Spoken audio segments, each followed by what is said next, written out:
Oi, gente.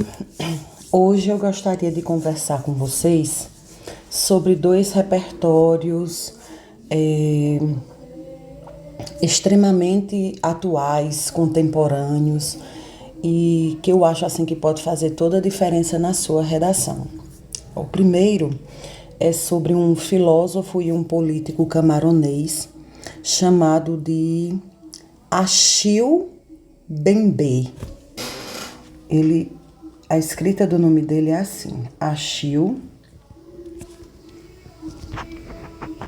Mbembe. Achille Mbembe, ele criou um livro chamado de Necropolítica.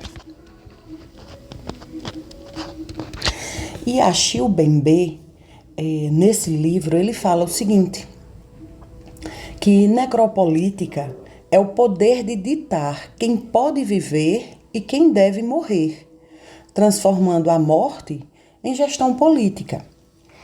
E esse tema eu acho extremamente atualizado. Por quê?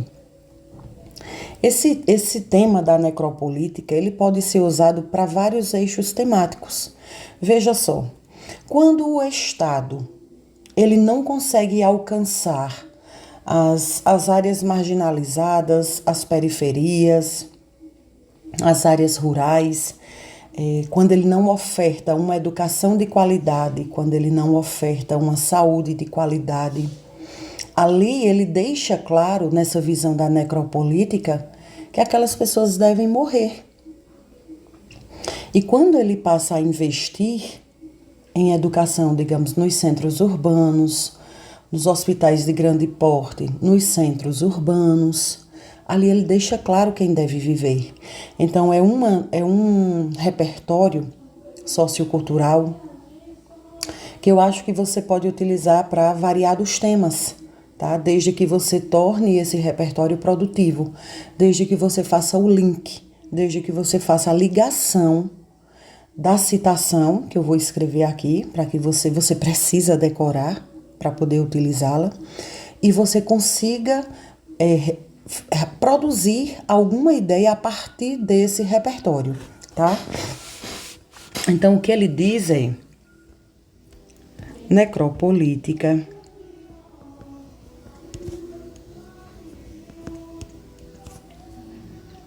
é o poder de ditar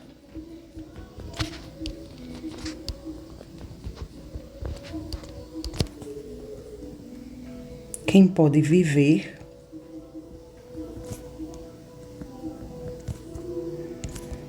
e quem deve morrer,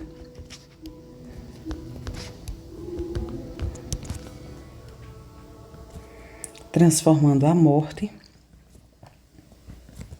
em gestão política.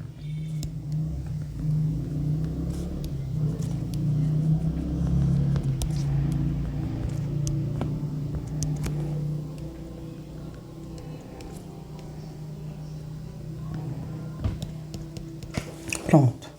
Essa é a ideia principal de Achille Mbembe e vocês conseguem utilizar para variadíssimos temas, tá? Dentro da sua redação. Então, professora, eu posso usar Achille Mbembe quando a minha tese é omissão estatal? Deve. Principalmente se a omissão estatal ela se der relativo a alguma área invisibilizada, tá? Quando o Estado ele não chega em seu socorro, ali ele deixa claro que aquela parte do mundo brasileiro deve morrer. Pode viver sobre o descaso do Estado brasileiro, tá? Então, assim, é uma ideia extremamente contemporânea, para você não ficar só repetindo os mesmos políticos, filósofos, sociólogos que as pessoas já usam diuturnamente, tá? Então, é a primeira ideia contemporânea que eu queria conversar com vocês. E não se preocupe que eu vou mandar esse material para vocês, tá? E a segunda ideia que eu queria conversar com vocês é sobre a jornalista Daniela Arbex, que ela fez o livro Holocausto Brasileiro.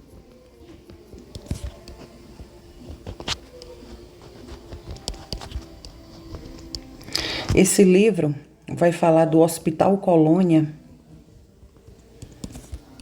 de Barbacena, em Minas Gerais.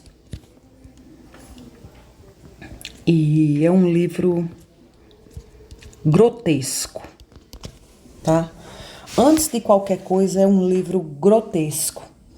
Tá? Para mim, ele revela muitas das mazelas sociais, principalmente para quem já leu O Quarto de Despejo, Diário de uma Favelada, de Carolina Maria de Jesus. Nesse livro, que Daniela Arbex escreveu, você pode utilizar para discutir sobre minorias sociais, preconceito, a intolerância social, violência e o sistema carcerário brasileiro, saúde e qualidade de vida, e sobre qualquer tipo de invisibilidade, de preconceito, de abandono, pobreza, conformismo social, tá? É um livro que Daniela Arbex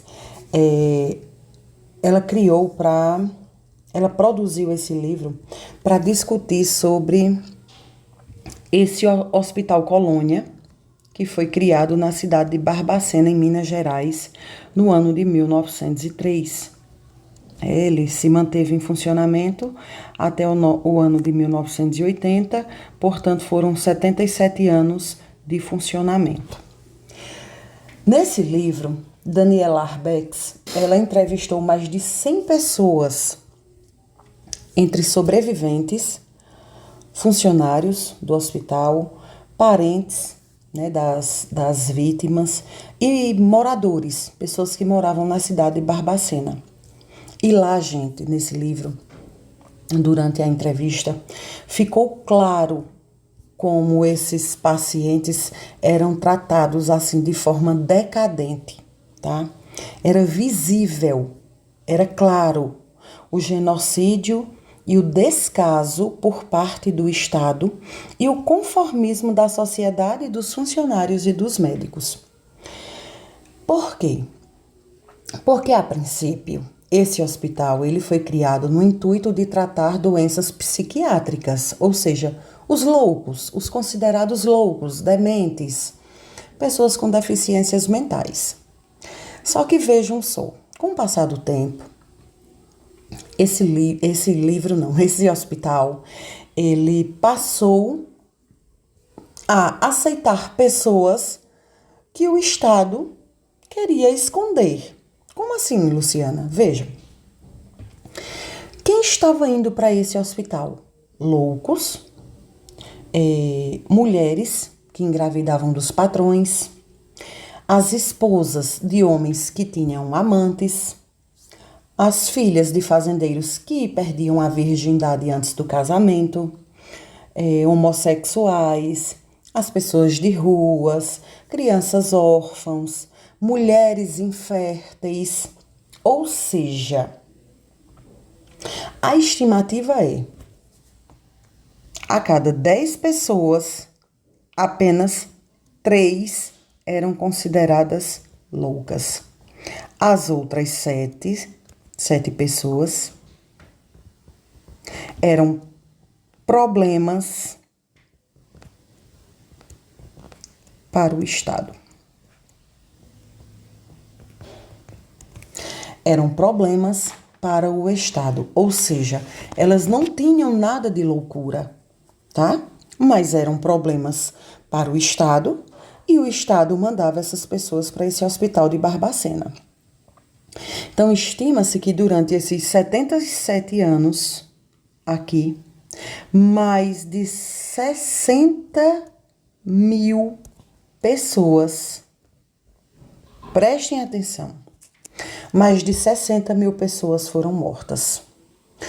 Um hospital que tinha capacidade apenas para 200 pessoas teve momento de internar 5 mil pessoas. E o que era que acontecia? Esses pacientes, eles trabalhavam dentro desse hospital, tá? Eles faziam trabalhos repetitivos, sem remuneração, trabalhavam na lavoura e o produto daquela lavoura era consumido dentro do próprio hospital. Essas pessoas trabalhavam na confecção de tijolos, de bonecos, de tapetes e outros produtos que ou eram consumidos dentro do próprio hospital ou eram vendidos, né? E aí, gente, essas pessoas, né, muitas vezes trabalhavam o dia todo, os trabalhos repetitivos, muitas vezes as pessoas não se alimentavam, adoeciam, então elas acabavam morrendo de fome, de doença, de frio, de choque.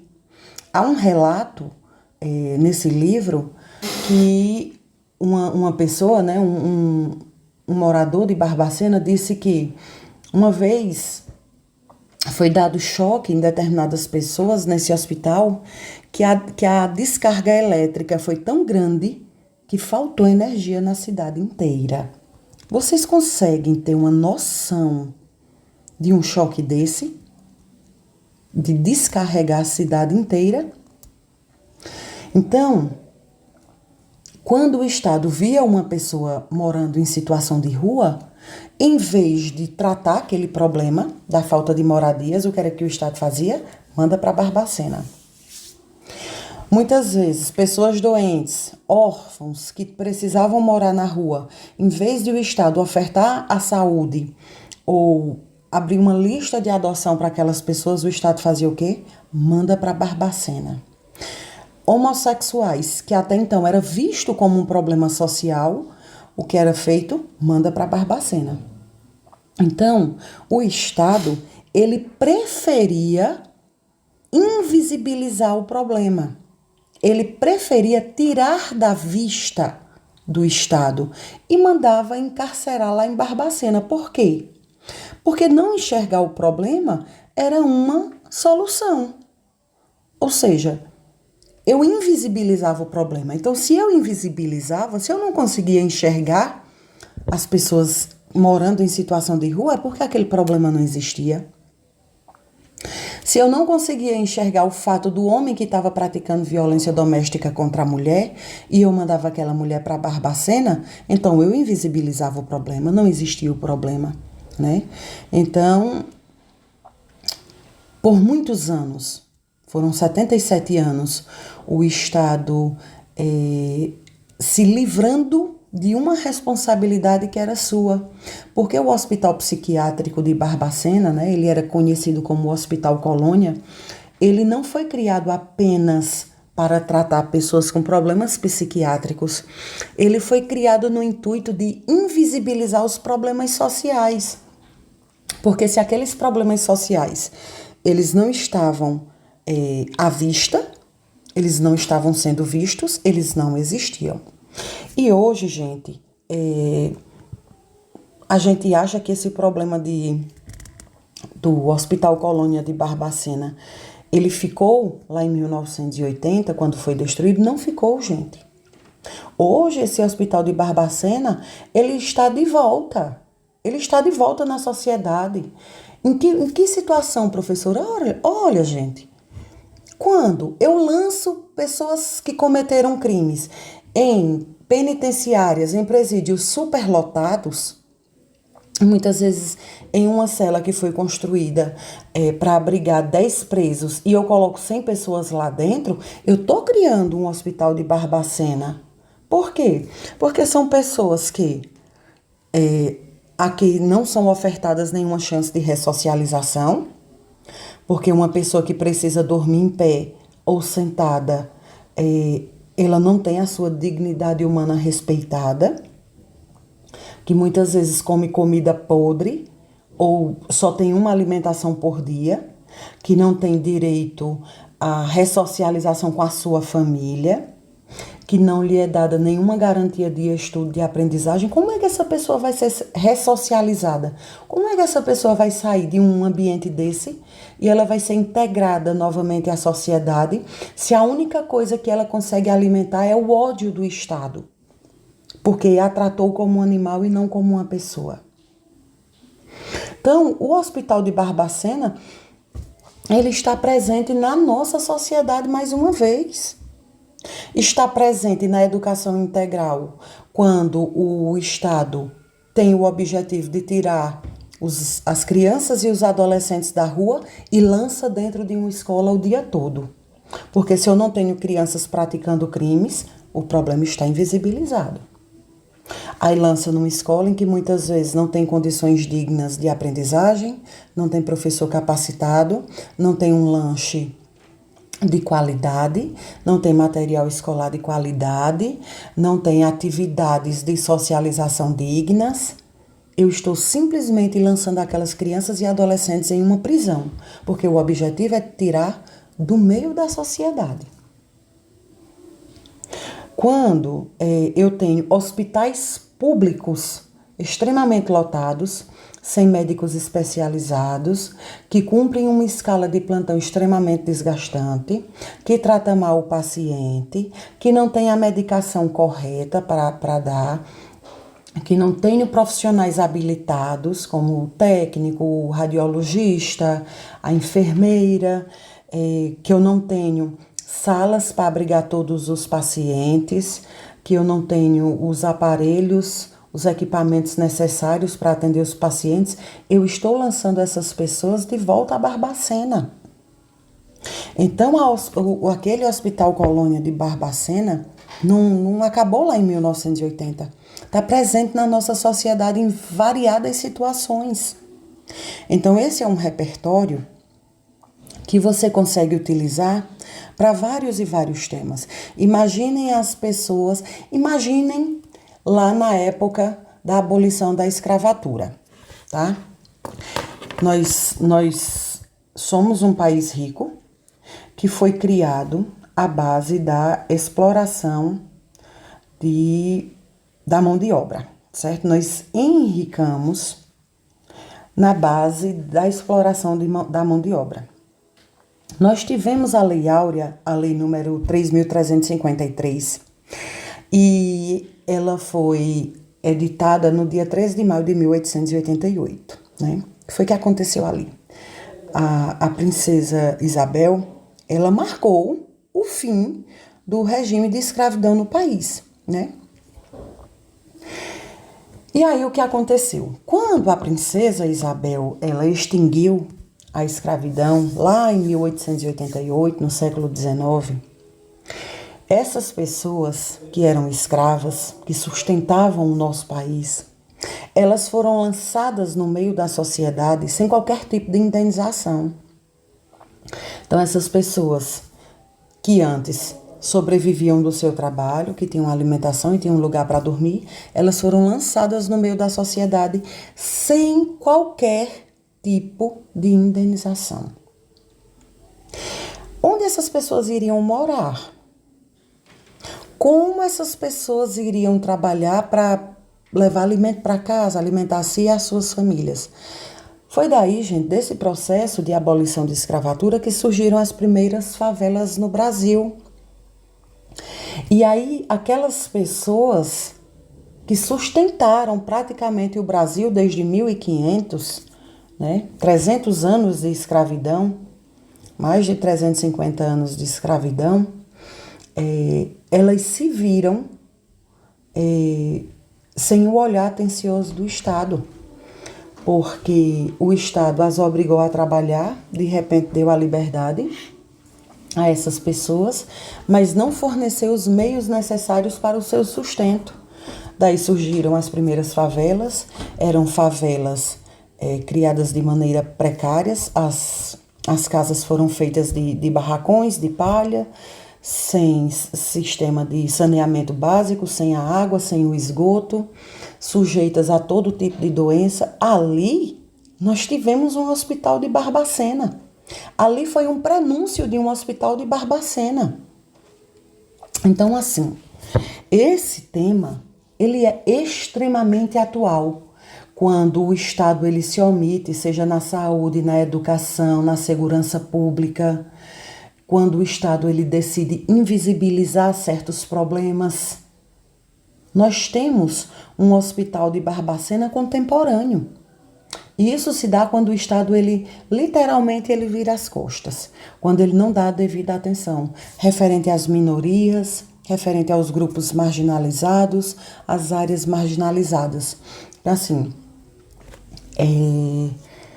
eu fiquei muito revoltada, sabe? Muito, muito revoltada quando eu li esse livro, porque não só pela situação de abandono, de exclusão social, mas porque não foi dada uma oportunidade a essas pessoas de viverem em sociedade, porque infelizmente a própria sociedade sabia o que se passava dentro daquele hospital e simplesmente se conformava com aquela situação como se fosse algo normal. É o que o historiador Rodrigo Bione, ele chama de eugenia social. Hoje nós brasileiros, nós vivemos numa situação de eugenia social, como se hoje fosse normal, fosse algo natural, sermos separados em classes de superiores e inferiores, e a gente se conforma a isso. É como se você tivesse nascido de um casal de agricultores que só possuía um mínimo, né, o básico de subsistência, e você não tivesse condição de ascender socialmente porque simplesmente não foi dado esse direito a você. Então, Rodrigo Bione, ele chama de eugenia social, né? Então, a sociedade, ela se conformava com a situação que existia lá no Hospital de Barbacena. E o Estado, para o Estado, aquilo era um espetáculo. Por quê? Porque ele não estava visualizando nenhum problema. Então, assim, são repertórios contemporâneos e que você consegue utilizar para os mais variados temas possíveis. Então, eu quis trazer, porque, assim, foi um livro que eu fiquei com muita raiva. Primeiro pelo conformismo da sociedade, em nada fazer, por saber que aquelas pessoas sofriam e morriam ali dentro e não houve nenhum movimento social para acabar com aquilo, e raiva do próprio Estado, porque desde o início dos tempos que o Estado ele prefere invisibilizar o problema a tratar a solução. Não à toa nós somos o 5º país mais desigual do mundo. E o Estado, ele simplesmente vai invisibilizando o problema, em vez de combater a causa real do problema, né? Então, assim, eu vou deixar essas duas sugestões de repertórios e eu espero que você faça bom uso, tá? Um abraço e até a próxima.